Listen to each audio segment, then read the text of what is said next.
So what I've been working on is creating a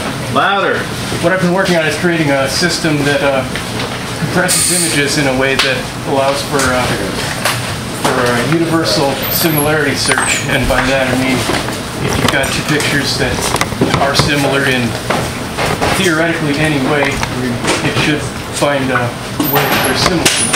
So in this case, the dog on the left is put through what I call an Infolens, and the image output by the Infolens is the cat.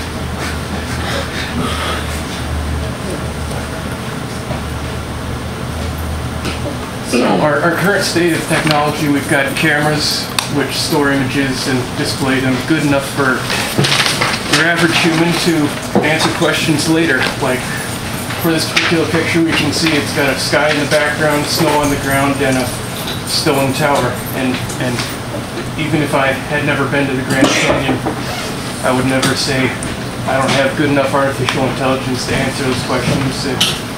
And I would also never say we don't have the technology to answer that, meaning that when the camera takes a picture, what we get is good enough to answer the questions. It's just a problem of the computer doing the answering.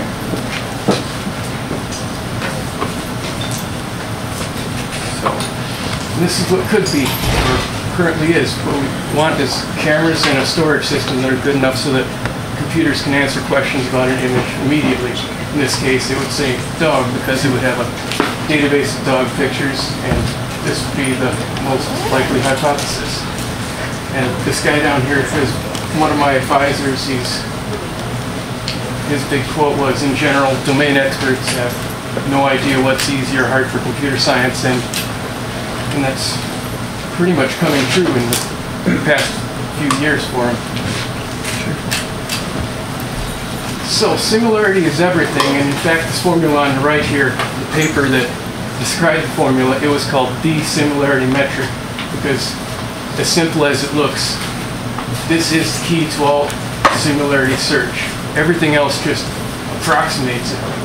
And I'm not going to explain it completely, but the K basically means that's the simplest program there is to describe a picture or a document or something like that. So if you have something and it helps you to draw something else, they must be similar.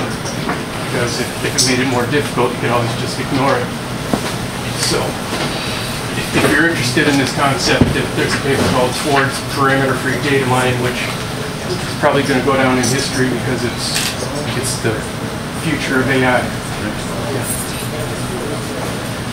So Infolens specifically it's a set of information for drawing one picture using parts of another picture, and of course you can do that in a really bad way. You can write an enormous program to do it, or an infinitely long program to do it, but you want the smallest one possible to draw the image using another one, and this background it's a picture of a cat being created. If there was a picture of a dog behind it, the cat would show up.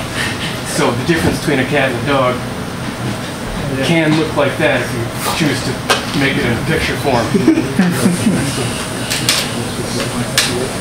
That's a graphical representation of the difference in photos? Artistically make it look however you want. It's like drawing a pane of glass. You know. So what we've got here is these darker areas are a representation of the Infolens. So the dog on the upper right is being drawn with the input of the tower, and so on through the four pictures. And the cool thing is you can remove the picture, or remove all four pictures even, which is surprising, and add a random picture in, and recreate the entire pictures. They converge to the original photos, so you don't even need to store the photos themselves.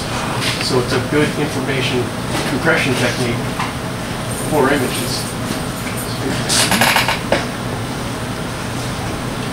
Right, and if you're worried about quality, what I've got here is the measure of quality is, I use the error rate for the measure of quality, given that I put a maximum on any single point in the image, and that's the worst that point in the image can be from the original image. So On the left, you got the perfect original, upper right, 6%, 10%, and down here, 20%.